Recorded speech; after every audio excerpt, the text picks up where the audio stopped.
வாழ்க வையகம், வாழ்க வையகம், வாழ்க வளமுடன். குரு வாழ்க, குருவே துணை. சிந்தனையை, உடல் நலத்தை சீர் அமைத்து உய்வித்த குருவே வாழ்க, வாழ்க வளமுடன், வாழ்க வளமுடன், வாழ்க வையகம். சான்ற பெருமக்களே, அர்த்தமுள்ள தமிழ் மாதங்கள் என்ற தொடர் சிந்தனையிலே இரண்டாவது வைகாசி மாதத்தை பற்றிய விளக்கத்தை இன்றைய அமர்விலே நாம் பகிர்ந்து கொள்ள இருக்கின்றோம். வைகாசி, காசி என்றால் உலகம், பிரபஞ்சம், சக்திகளம், விண்வெளி, அர்த்தநாரி, சிவசக்தி என்று பிரம்மலோகம் என்று பல வார்த்தைகளால் குறிப்பிடப்படுவதுதான். வைகாசி என்றால் அந்த பிரபஞ்சத்தில் வைப்பது. எதை வைப்பது என்றால் மன பக்குவத்தை பற்றித்தானே பேசிக்கொண்டிருக்கின்றோம். உடல் அளவிலே நான் என்றிருக்கின்ற மனதை உடல் கடந்து விரிந்து இந்த பிரபஞ்சத்திலே மனதை நிறுத்து என்பதுதான் வைகாசி என்ற மாதத்தின் பொருள். சாதாரணமாக ஒவ்வொரு மனிதனுடைய மனோபாவம் என்று பார்க்கின்ற போது, நான், என் பெயர், என் படிப்பு, என் தொழில், என் குடும்பம், என் சொத்து, என் உறவு, என் நட்பு, என் நாடு என்ற அளவிலே எல்லை கட்டியதாகத்தான் இருக்கின்றது. அதனால்தான் அடுத்த அண்டை வீட்டாரின் மீது பகை உணர்வு தோன்றுகிறது. உறவிலே கூட மற்றவர் மீது பகை உணர்வு, காழ்ப்புணர்வு தோன்றுகிறது. இன்னும் சொல்ல போனால் சில சமயங்களில் தன் மீதே தனக்கு ஒரு பொறாமை உணர்வு, ஒரு பொருந்தா உணர்வு, விரக்தி, வெறுப்பு, தாழ்வு மனப்பான்மை போன்றவை வரும். இவை எல்லாமே சிக்கல்களாக, பிரச்சனைகளாக, நோயாக வடிவெடுக்கின்றன. ஆனால் வாழ்க்கை என்பது உடல் நலத்தோடு, மன நிறைவோடு, பொருள் வளத்தோடு, இவை அனைத்திற்கும் மேலாக ஆத்ம நிறைவோடு வாழ்வதுதான். அதுதான் முழுமையான, நிறைவான, வெற்றிகரமான வாழ்க்கை. அதை அடைய வேண்டும் என்றால் அதற்கு எது தடையாக இருக்கின்றனவோ அவற்றை தவிர்க்க வேண்டும். அந்த தீயவற்றை தவிர்த்து நல்லவற்றிலே நிலைத்திருக்க வேண்டும் என்றால் உடல் சார்ந்த நான் என்ற அகந்தையிலிருந்து மனம் விரிவு பெற்று பிரபஞ்சமாக இருக்க வேண்டும். ஏனென்றால் தனி மனித வாழ்க்கை உலகை சார்ந்ததுதான். எல்லோரும் நலமாக இருந்தால்தான் நம்முடைய நலமும் குந்தகமின்றி, பாதகமின்றி பாதுகாக்கப்படும். மற்றவருடைய பொறாமை உணர்வு தாக்குமே என்றால் நம்முடைய நலன் குறைபடுகிறது அல்லவா? அப்படி இல்லாதிருக்க வேண்டும் என்றால் எல்லோருக்கும் விரிந்த மனம் அவசியம். இதை ஜோதிட சாஸ்திரத்திலே ஒரு சிறு குறிப்பை தந்திருக்கிறார்கள். ராகு திசை இருந்தால் பெருமாள் கோவிலுக்கு சென்று சனிக்கிழமைகளிலே கருடாழ்வார் சன்னதியிலே விளக்கேற்ற வேண்டும் என்று ஒரு பரிகாரத்தை சொல்லுவார்கள்.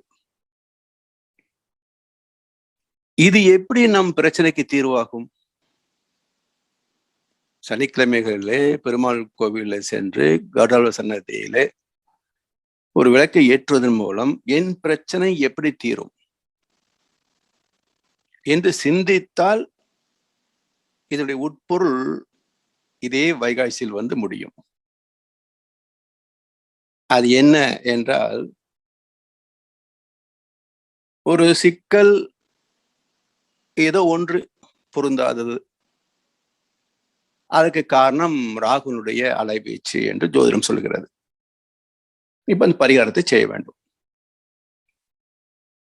இதனுடைய உட்பொருள் என்னவாக இருக்க முடியும் என்று ஆராய்ந்து பார்த்தோம் என்றால், சிக்கல் காரணம் அவரவருடைய கர்ம வினைப்பதிவுகளே. அந்த தீய பதிவுகளை தூண்டிவிடக்கூடிய அலை வேகம் ராகு திசைக்கு உண்டு. அப்ப அந்த ராகு என்னுடைய அலை வீச்சு நம்மில இருக்கின்ற ஒரு தீய கர்மாவை வெளிப்படுத்துகிறது. அதன் பலனாக ஒரு சிக்கல் வருகிறது. இப்ப அதிலிருந்து நம்முடைய மனதை நாம் விடுதலை செய்ய வேண்டும். அந்த துக்கத்திலிருந்து, பிரச்சனையிலிருந்து விடுபட வேண்டும். என்ன சொல்லுகிறது பரிகாரம் என்றால், கருடாழ்வார் சன்னதியிலே விளக்கேற்றுவது. மகாவிஷ்ணுவுக்கு 2 அம்சம். ஒன்று பாம்பனை, 5 தலை பாம்புடைய ஆதிசேஷன் பஞ்சனையாக அமைந்திருக்கிறது. இன்னொன்று அவருடைய வாகனமாக கருடாழ்வார் அமைந்திருக்கிறது. பாம்பு என்பது என்ன, கருடன் என்பது என்ன என்றால், நிலத்திலே ஊர்ந்து போகக்கூடிய ஜந்து பாம்பு, ஆகாயத்தில் உயர்ந்து பறக்கக்கூடிய ஜந்து கருடன். இப்ப இரண்டின் எல்லைக்கோடு என்னன்னு பார்த்தீர்கள் என்றால், இது பூமியிலே மண் மீது ஊர்ந்து போகக்கூடிய ஒரு ஜீவன். அது விரிந்த வானத்தில் உயர்ந்து பறக்கக்கூடிய ஜீவன். இப்போ பூமி எப்படி குறுகி உள்ளதோ, வானம் விரிந்துள்ளதோ, அதே போல மனம் குறுகுகின்ற போது ஒரு சிக்கல் பூதாகாரமாக தெரிகிறது. மனம் விரிந்து வானளவா விரிகின்ற போது இந்த சிக்கல் சிறு புள்ளியாக தெரிகிறது. இதை இன்னொரு உதாரணத்தில் பார்க்கலாம். ஒரு கோப்பை நீரிலே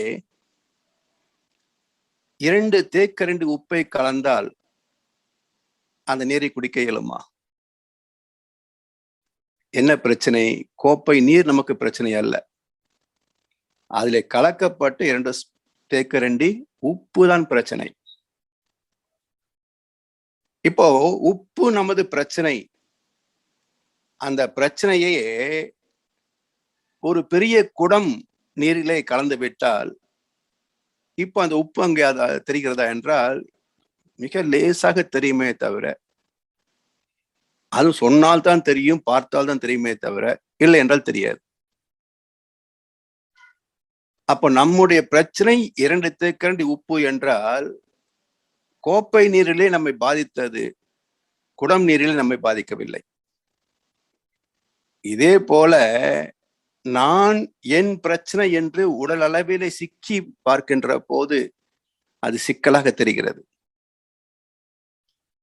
உடலை கடந்து பிரபஞ்சமாக விரிந்து பார்க்கின்ற போது அது சிறு நிகழ்வாக தோன்றுகின்றதே தவிர சிக்கலாக தெரியவில்லை.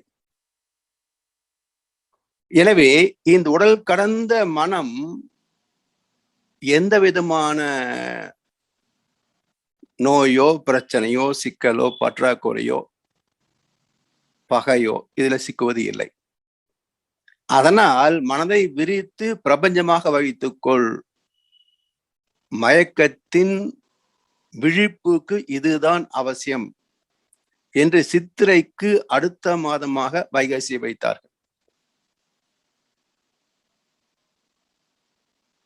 எனவே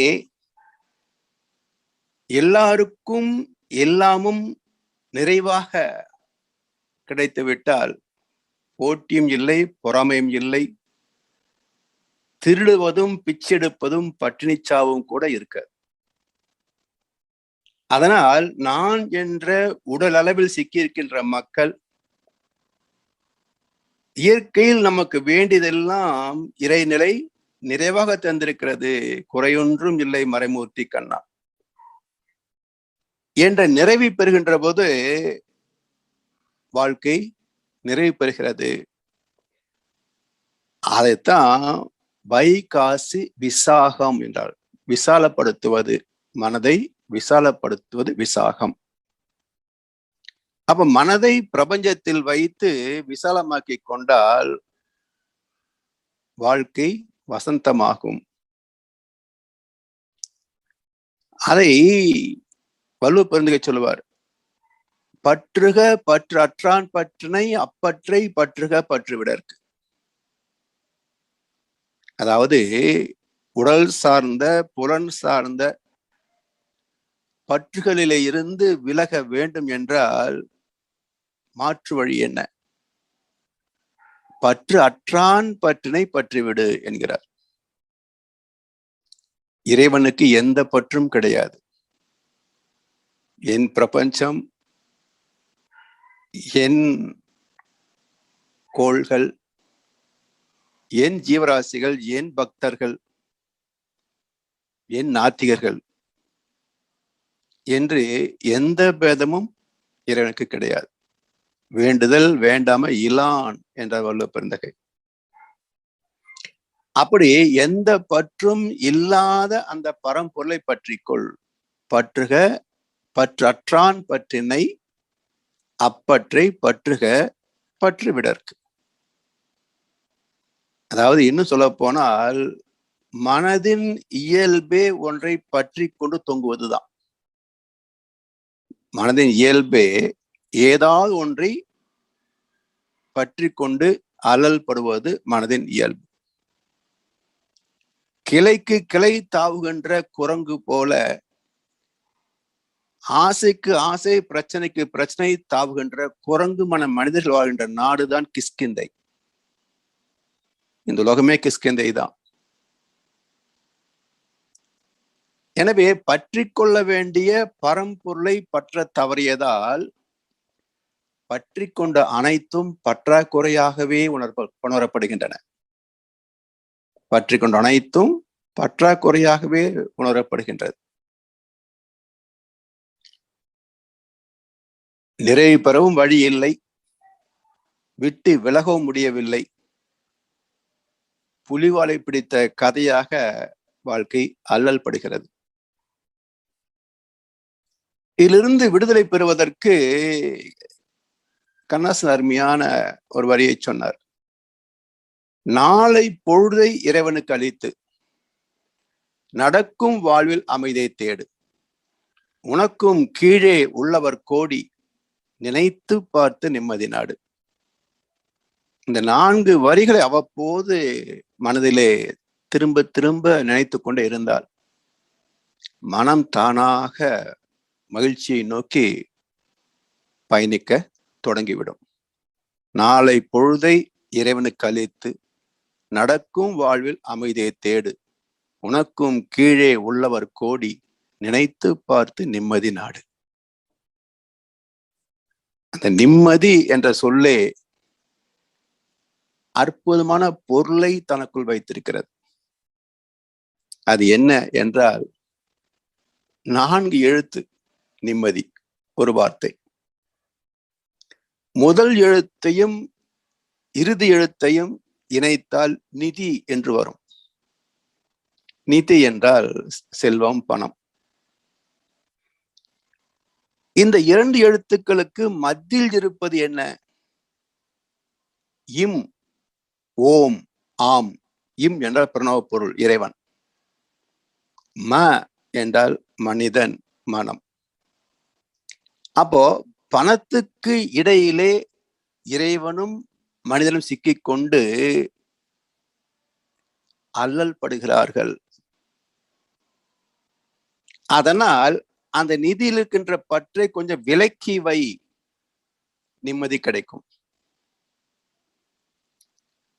எனவே மனம் நிதிக்கு தரும் மதிப்பை நிம்மதிக்கு தர மறுப்பதால் நிதியிலும் நிறைவு பெற முடியவில்லை, நிம்மதியும் வந்து சேரவில்லை. வாழ்க்கை அவலமாகத்தான் இருக்கும். அதனால் வை காசி விசாகம் என்ன வாழ்வியலை நமக்கு போதிக்கிறது என்றால், நிதி அவசியம்தான், ஆனால் அதுவே வாழ்க்கை அல்ல. பொருள் இல்லார்க்கு உலகம் இல்லை, அருள் இல்லார்க்கு அவ்வுலகம் இல்லாகியாங்கு. அவ்வுலகம் என்றால் இறந்த பிறகு என்பது அல்ல. இவ்வுலகு அவ்வுலகு இரண்டும் ஒரே உலக வாழ்க்கைதான். ஒரு பக்கம் பொருள், மறுபக்கம் அருள், இரண்டும் இணைந்த நாணயம் வாழ்க்கைக்கு பயனாகும். ஒரு பக்கம் மட்டுமே வாழ்ந்து பார்த்து விட்டு அடுத்த பக்கத்தை தொடவில்லை என்றால் எப்படி பணம் செல்லா காசாகிறதோ அதே போல் வாழ்க்கையும் செல்லா காசாகிவிடும். அதனால் யாதனின் யாதனின் நீங்கியான் நோதல் அதனின் அதனின் இலர். என்ன பிரச்சனை மனிதனுக்கு? 1008 பிரச்சனைகள், ஒவ்வொன்றாக எடுத்து ஆராய்ச்சி பண்ணி பார்க்கலாம். எல்லா பிரச்சனைகளுக்கும் ஒரே காரணிதான்.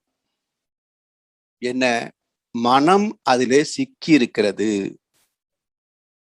யாதனின் யாதனின் நீங்கியான், அந்த பற்றில இருந்து விலகிவிட்டால் நோதல் அதனின் அதனின் இலன்,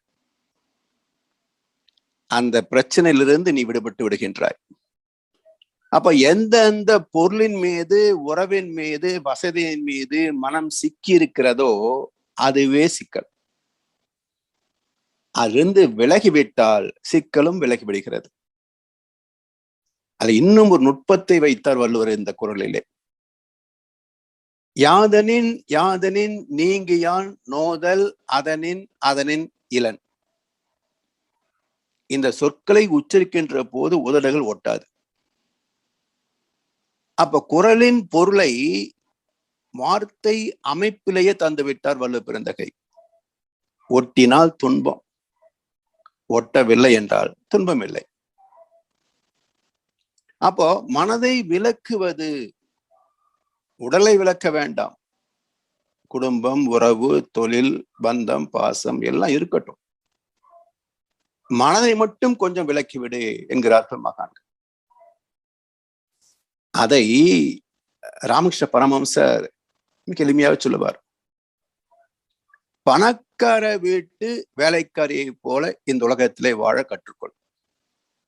பணக்கார வீட்டு வேலைக்காரி, சென்ட்ரலைஸ்டு ஏசி ஹால், அனைத்து விதமான உணவு வகைகள், கார் பயணம் எல்லாமே உண்டு. ஆனா எதுவுமே அந்த வேலைக்காரிக்கு சொந்தம் இல்லை. ஆனா இருக்கின்ற வரைக்கும் அனுபவிப்பதற்கான வாய்ப்புகள் உண்டு. அப்படி இந்த உலக வசதிகளை ஒரு வேலைக்காரி எப்படி பணக்கார வீட்டிலே இருக்கின்றாலோ, தனக்கு சொந்தம் அல்ல ஆனால் அனுபவிக்கின்ற வாய்ப்பு கிடைத்திருக்கிறது என்ற தெளிவோடு இருக்கிறாளோ, அதே போல அனைத்து வாழ்க்கை வசதிகளும் எனக்கு சொந்தம் அல்ல, அனுபவிப்பதற்கான ஒரு வாய்ப்பு கிடைத்திருக்கிறது என்று நினைத்து விட்டால் வாழ்க்கையிலே சிக்கலே கிடையாது. அதாவது நம்மிடத்தில் இருக்கின்ற ஒரு பொருளோ சொத்தோ அல்லது பணமோ இன்னொரு கைக்கு போகிறது என்றால், இதுவரை அந்த பணத்தின் மீது, சொத்தின் மீது எனக்கு இருந்த உரிமை காலாவதி ஆகிவிட்டது என்று அர்த்தம். அந்த சொத்தின் மீது, பணத்தின் மீது எனக்கு இருந்த உரிமை காலாவதி ஆகிவிட்டது. இறைவன் அதை இன்னொருவனுக்கு மாற்றி தந்து விட்டான். இந்த இயற்கை ஏற்றுக்கொள்கின்ற மன பக்குவம் வந்து விட்டால் பிறகு என்ன கவலை, என்ன பிரச்சனை? வாழ்க்கையே ஆனந்தம்தான். அந்த மனப்பக்குவத்தை அடைய வேண்டும் என்று சுட்டி காட்டுவது வைகாசி விசாகம். இந்த மனம் எப்படிப்பட்டது என்பதற்கு தசாவதாரத்திலே ஒரு குறிப்பை தந்திருக்கிறார்கள். 10 அவதாரங்களிலே 5வது அம்சம் வாமன அவதாரம். 3 அடி மண் கேட்டான் வாமனன் உலகிலே, 3 என வைத்ததோ மன்னவன் தலையிலே என்றார் கண்ணதாசன். 3 அடி மண் கேட்டான் வாமனன் உலகிலே, 3 என வைத்ததோ மன்னவன் தலையிலே. அதாவது வாமன அவதாரத்திற்கு முன்பு மச்ச, கூர்ம, வராக, நரசிம்ம இந்த 4ம் விலங்கினங்களை பேசுகின்றன. அங்கே சிந்திக்கின்ற மனமும் இல்லை, பேசுகின்ற வாயும் இல்லை. 5வது அவதாரம் வருகின்ற போதுதான் ஒரு சிறுவன் வாமனன் வருகின்றான். மாம்பழி சக்கரவர்த்தி இடத்திலே எனக்கு 3 அடி மண் வேண்டும் என்று கேட்கின்றான். தந்தேன், எடுத்துக்கொள் என்றான் மாம்பழி. அதை தானம் பெற்றுடனேயே வாமனன் விஸ்வரூபம் எடுத்தான்.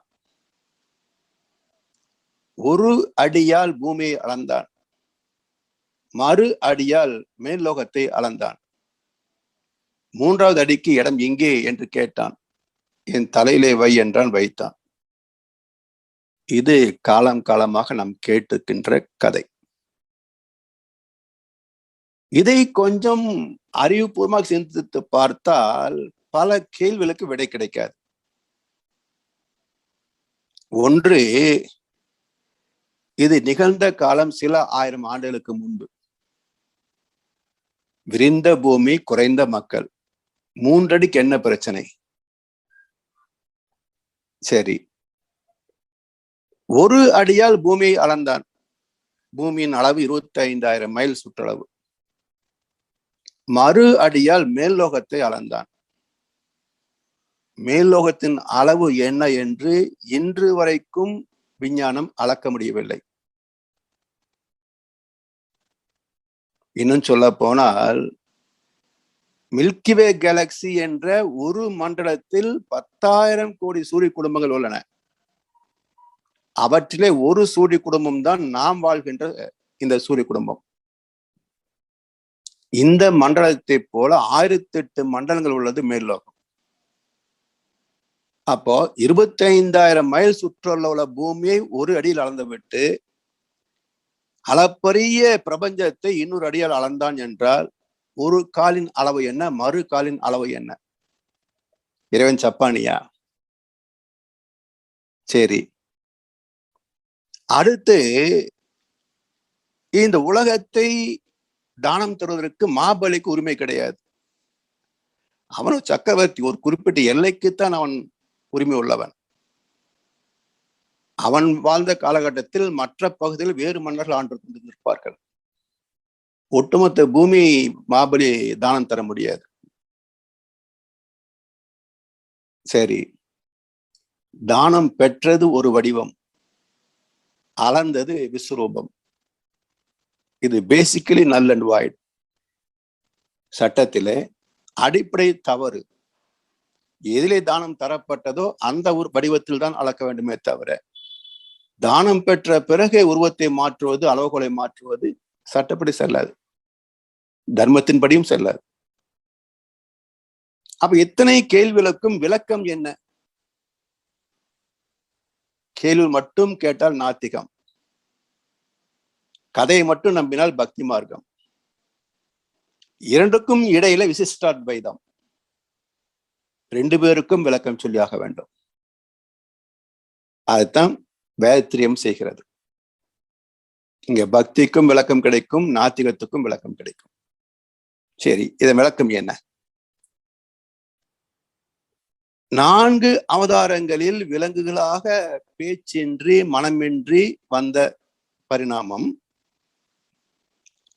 5வது இடத்தை தொட்ட போது வாமனனாக வெளிப்படுகிறது. வாமனன் என்றால் பேசுகின்ற வாயும் சிந்திக்கின்ற மனமும் இணைந்த திருவடிவம், வாயும் மனமும் இணைந்த வாமனன். பெயரிலேயே அற்புதமான குறிப்பை தந்து விட்டார் அந்த மகான். வாமன் என்றால் பேசுகின்ற வாயும் சிந்திக்கின்ற மனமும் இணைந்தது என்று பொருள். வாயும் மனமும் இணைந்த வாமனன். சரி, மனம் எப்படிப்பட்டது? சிறுவனாக வந்தது, ஆனால் பிரபஞ்சமாக விரிந்தது. எதை நினைக்கிறதோ அதுவாக மாறுவது மனம். அணுவை நினைத்தால் அணுவாக சுருங்குகிறது, அண்டத்தை நினைத்தால் அண்டமாக விரிகிறது. அந்த குறுகுதலுக்கும் விரிதலுக்கும் எத்தனை நேரம் எடுத்துக்கொண்டது? வாயு வேகம், மனோவேகம். சன நேரத்தில் எங்கும் பயணிக்கக்கூடிய வல்லமை வாய்ந்தது மனசு. அதனால் அது நினைத்த மாத்திரத்தில் அணுவாகவும் சுருங்க முடியும். அடுத்த சனத்தில் பிரபஞ்சமாக விரியவும் முடியும். அந்த திறம் வாய்ந்தது மனம் என்பதனால் வாமனன் சிறு வடிவத்திலே வந்து விஸ்வரூபம் எடுத்தான். சரி, இந்த 3 அடி மண் என்ன கணக்கு என்றால்,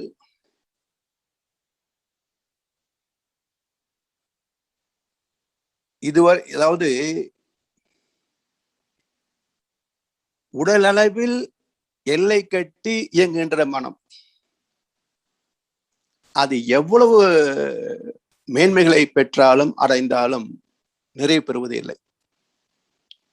அந்த மனம் நிறைவு பெறுகின்ற இடம் மேற்கொண்டு எதையும் கேட்காத, விரும்பாத, ஆசைப்படாத ஒரு இடம். அது அந்த விஸ்வரூப தரிசனத்தால் பெற முடியும்.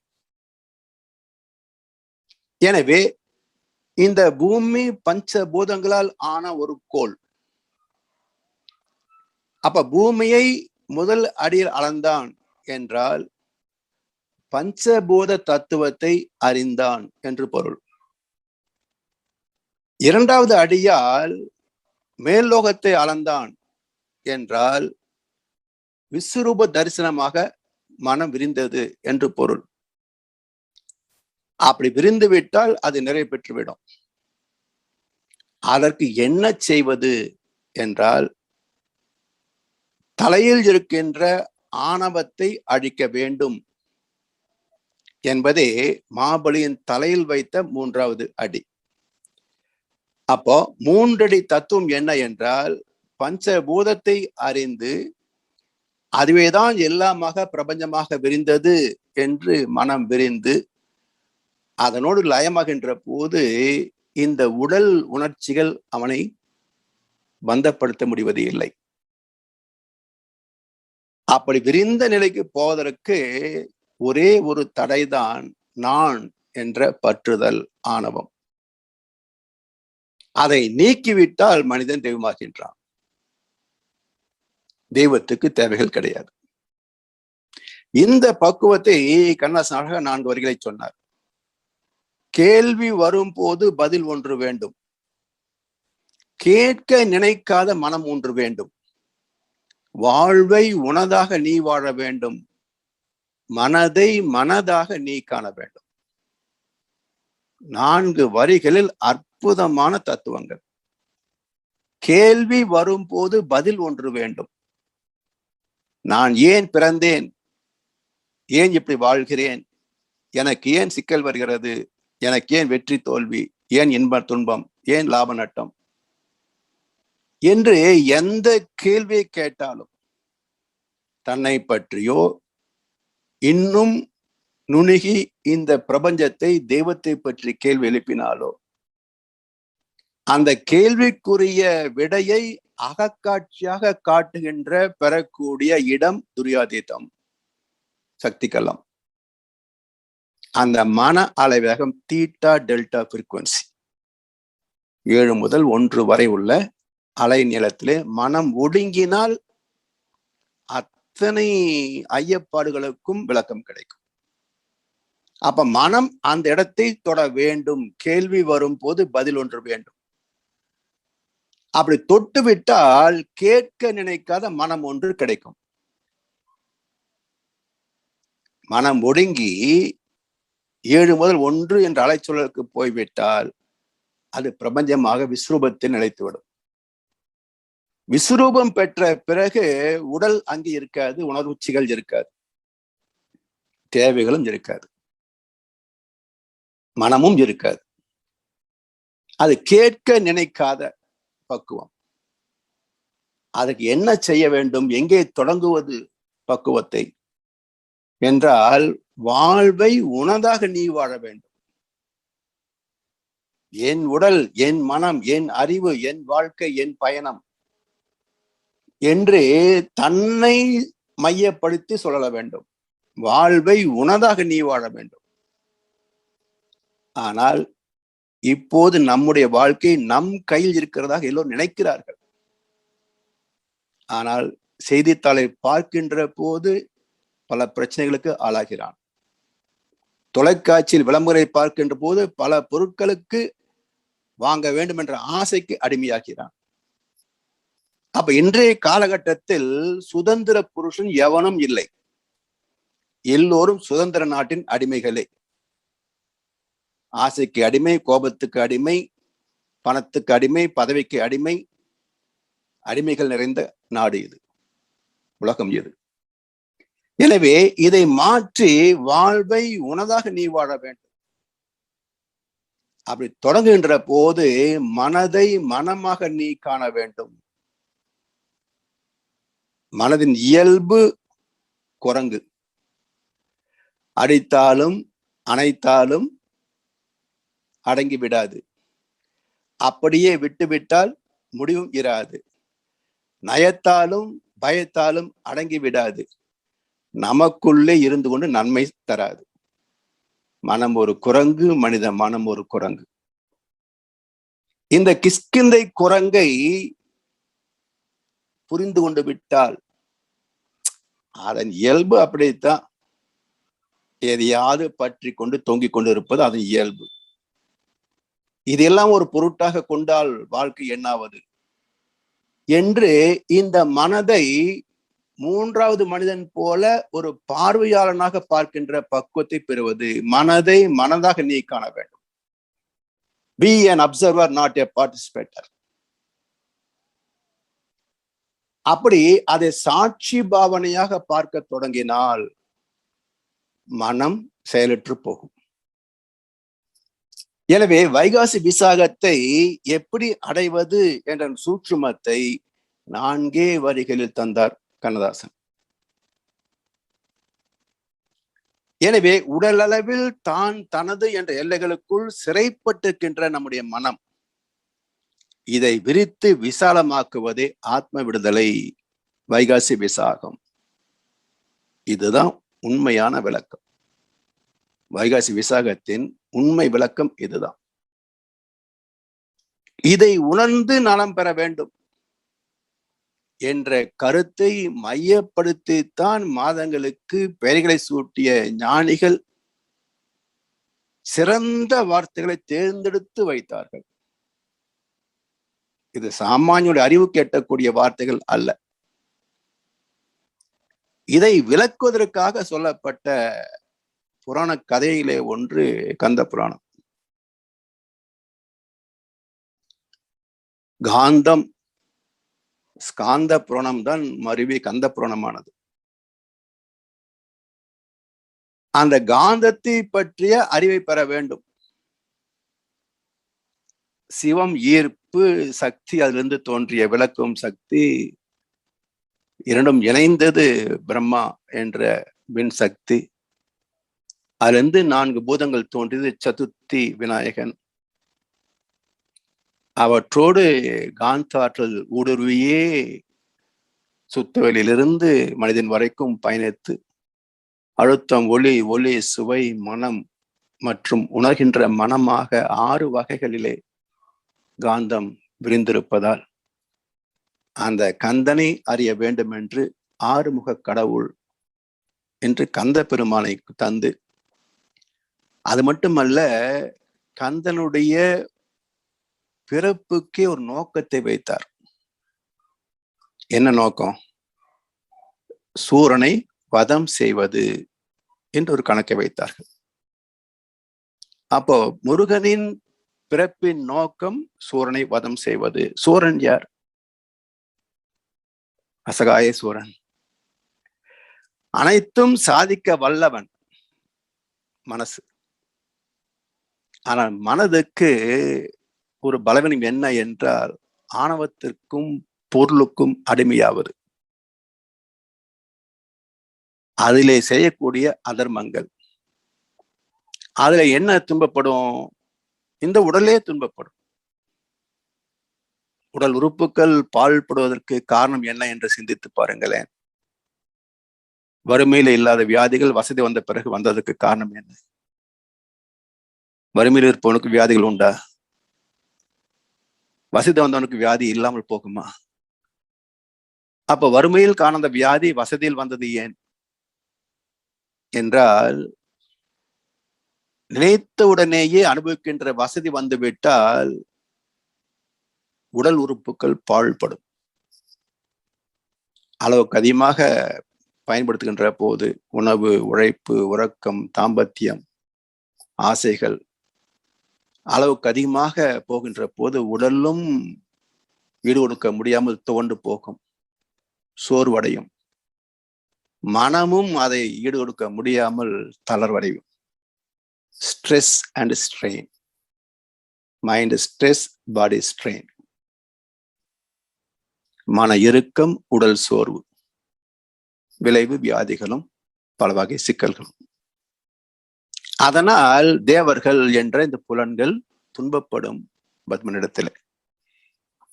அப்ப இந்த புலன்களை விடுவிக்க வேண்டும் என்றால் சூரனை வதம் செய்ய வேண்டும். ஆணவத்தை, ஆசைகளை, பொருள் பற்றி வதம் செய்ய வேண்டும்.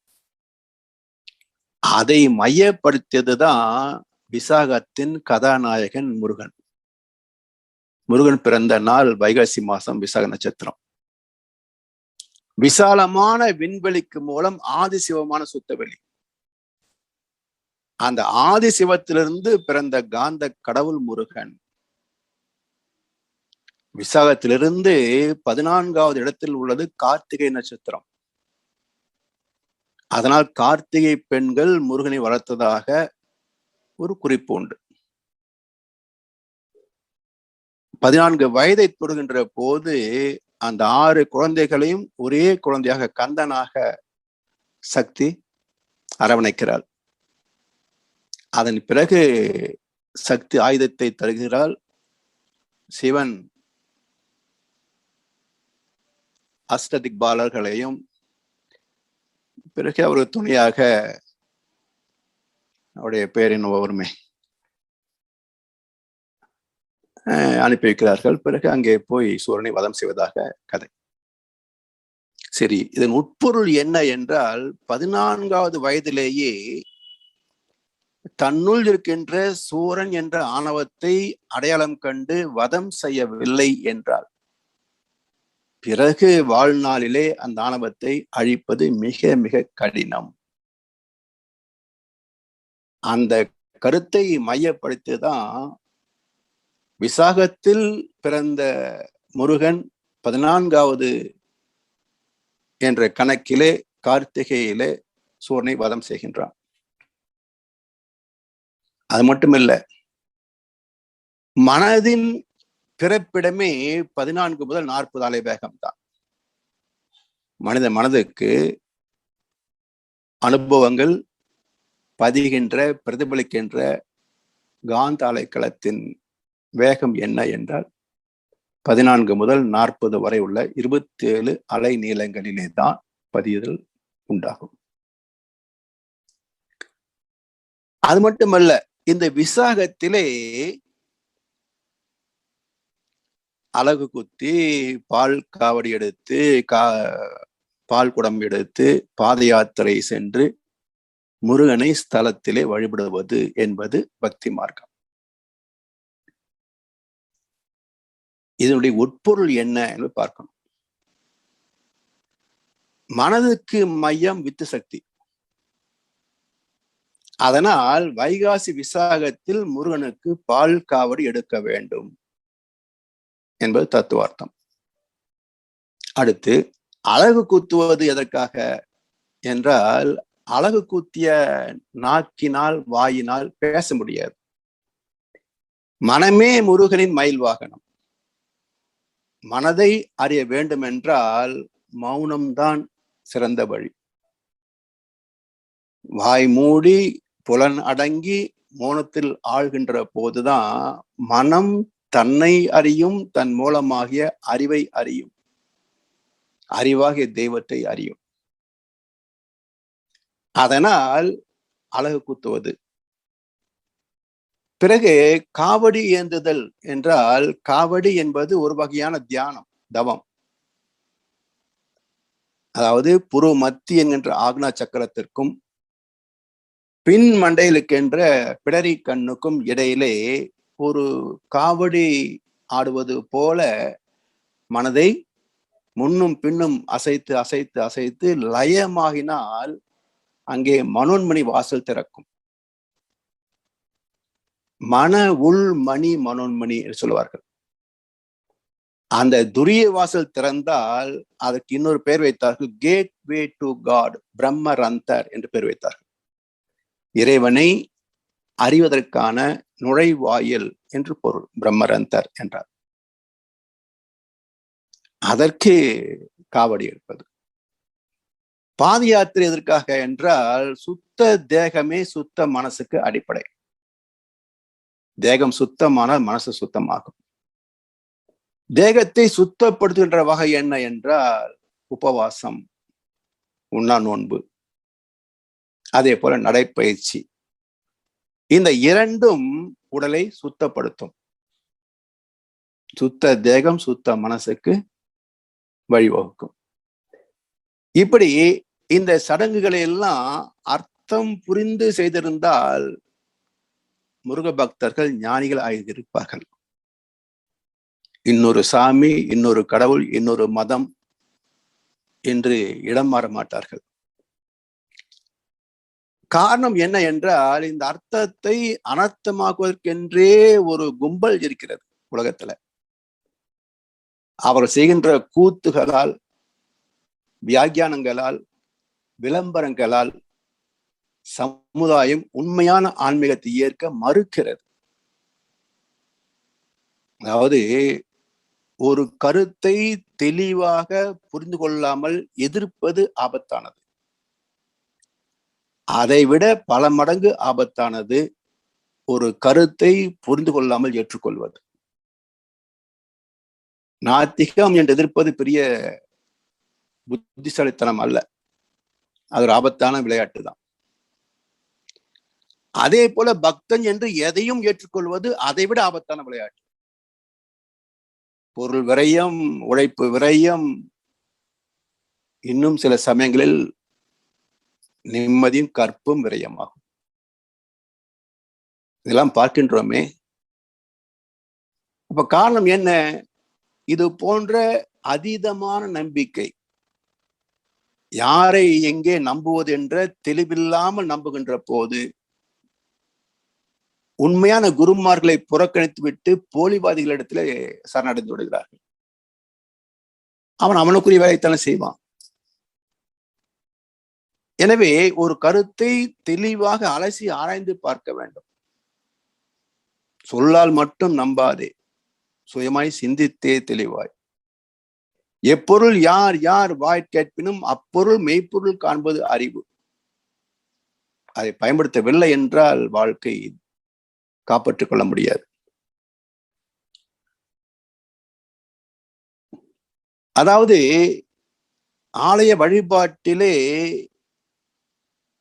தெய்வத்தின் பிரசாதம் கை நீட்டுகின்ற அனைவருக்கும் கிடைக்கும், எல்லா பக்தர்களுக்கும் கிடைக்கும். ஆனால் தெய்வத்தின் ஆசீர்வாதம் யாருக்கு கிடைக்கும்? எல்லோருக்கும் கிடைக்குமா? எல்லோரும் தான் கோவிலுக்கு போகிறார்கள், எல்லோரும் தான் வேண்டுகிறார்கள், எல்லோருக்குமே வேண்டியபடி கிடைத்து விட்டதா? இல்லையே.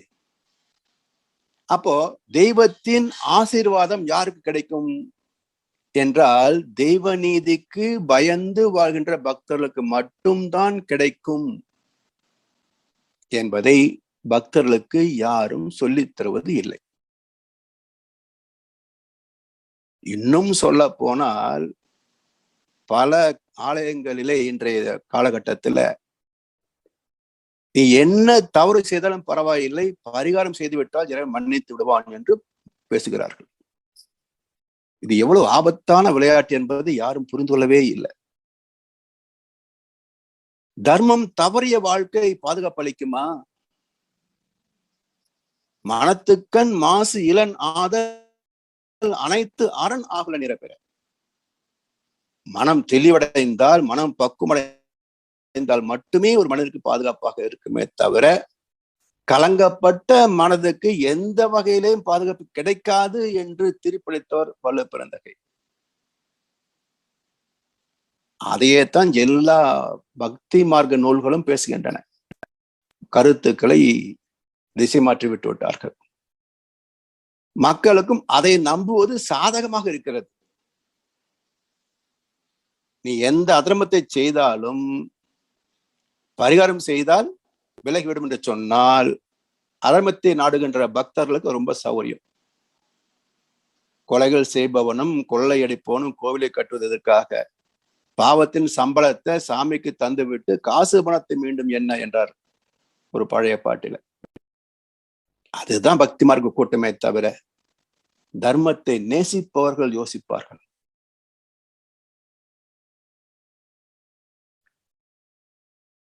எனவே ஒழுக்கமில்லாத பக்தியை இறைவன் ஏற்பதில்லை என்பதை அருவமான அந்த தெய்வத்தால் பக்தர்களுக்கு நேரடியாக வந்து சொல்ல முடியாது. அந்த நீதியை தனக்கு சாதகமாக பயன்படுத்தி கொண்டு பல வேஷதாரிகள் மக்களை ஏமாற்றுகிறார்கள். ஆனாலும் தெய்வத்தின் பிரதிநிதியாக குரு என்ற உயர்ந்த மகான்களை உருவாக்குகிறது அதே இறைநிலைதான்.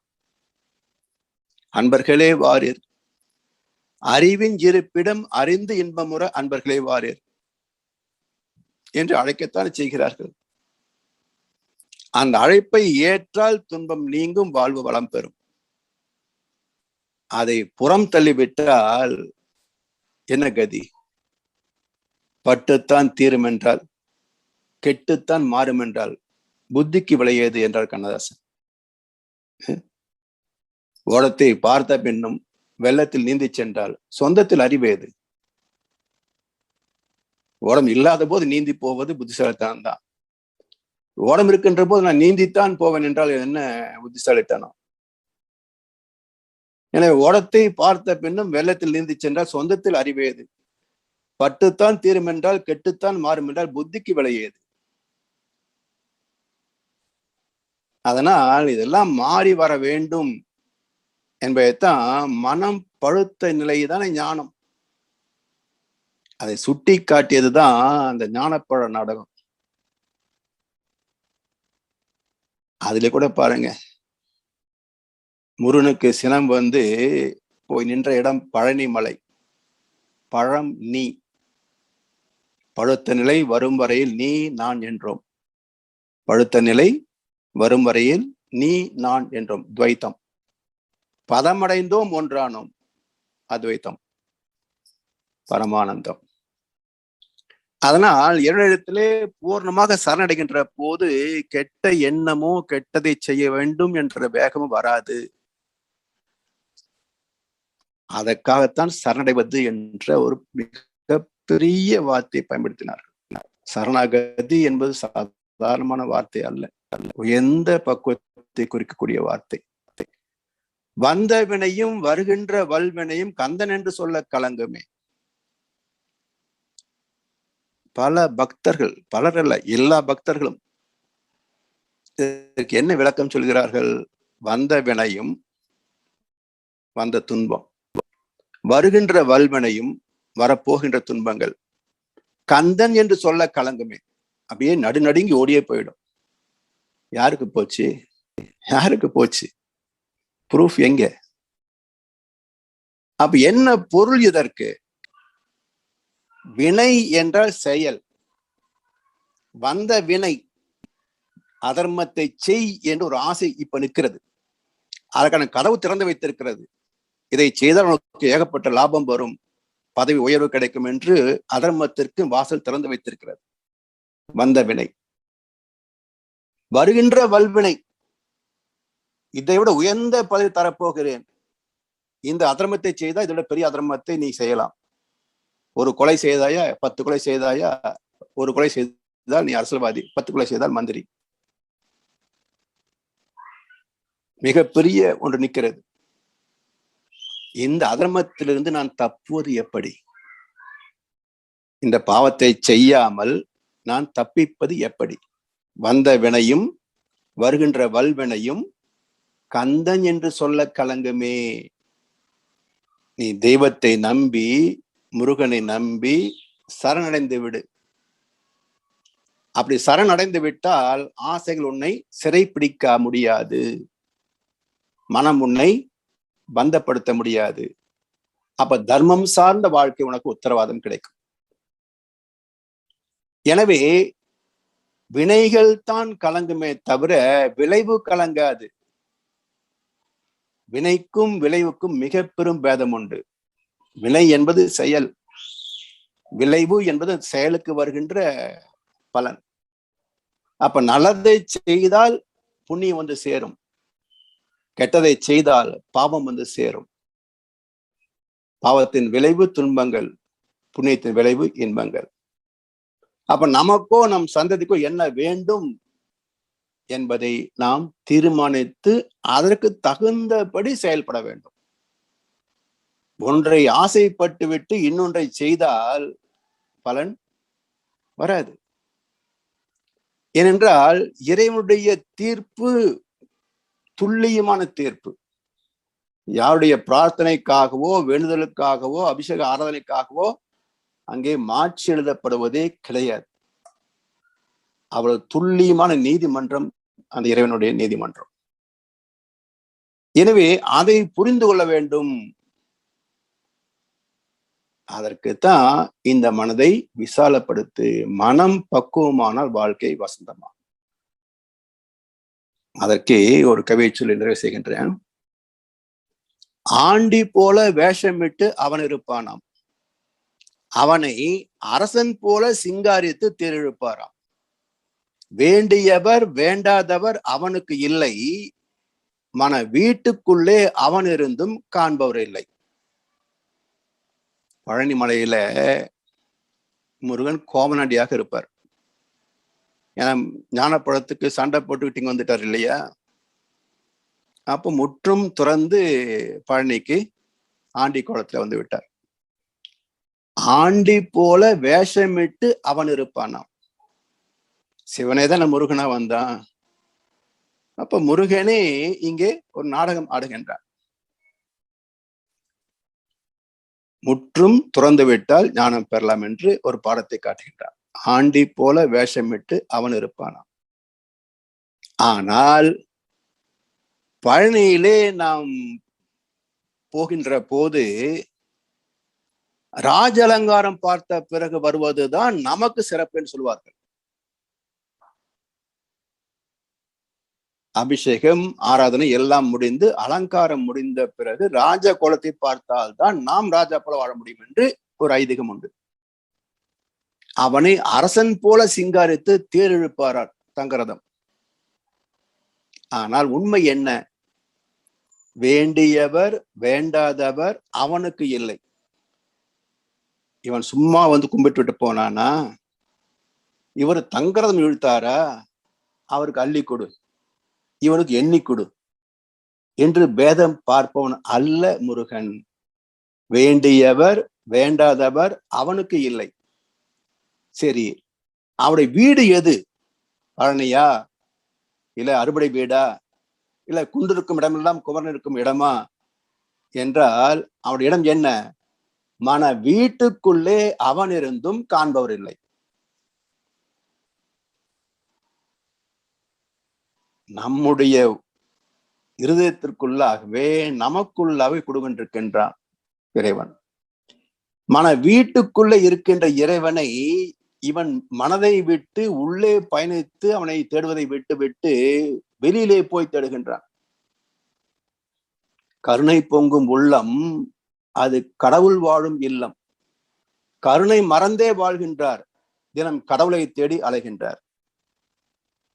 அப்ப கருணை இங்கே பொங்கினால் தெய்வீகத்தை இங்கே அறியலாம். இதை மறந்துவிட்டு எத்தனை கோவில்களிலே ஏறி இறங்கினாலும் முருகனை தரிசிக்க முடியாது. ஏனென்றால் சிறு எல்லைக்குள் அவன் இல்லை. இந்த பிரபஞ்சமாக காந்த களமாக நிறைந்திருப்பவன் முருகன். அந்த காந்தத்திற்கு உட்பொருளாக ஈர்ப்பு சக்தியாக நிறைந்திருப்பவன் சிவம். எனவே அந்த சிவ பரம்பொருளே எங்கும் நீக்கமர நிறைந்திருக்கிறது. சுத்த வெளியாக, இயங்கு களமாக, உலகமாக, சீவன்களாக, மனிதர்களாக, நானாக எங்கும் நிறைந்தவன் இறைவன்.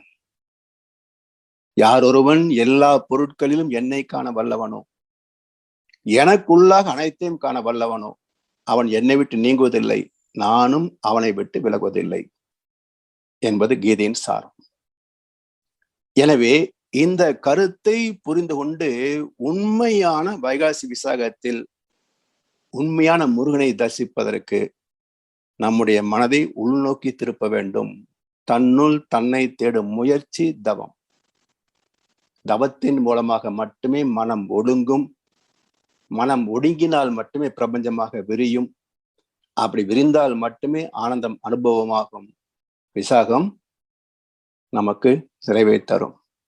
அந்த மன விரிவை பெற வேண்டும். அதற்காக இந்த சடங்குகளை பயன் கொள்வதிலே தவறு இல்லை என்று சொல்லி வாய்ப்பளித்த அனைவருக்கும் நன்றி பாராட்டி இன்றைய அமர்வை நிறைவு செய்கின்றோம். வாழ்க வளமுடன், வாழ்க வளமுடன், வாழ்க வையகம்.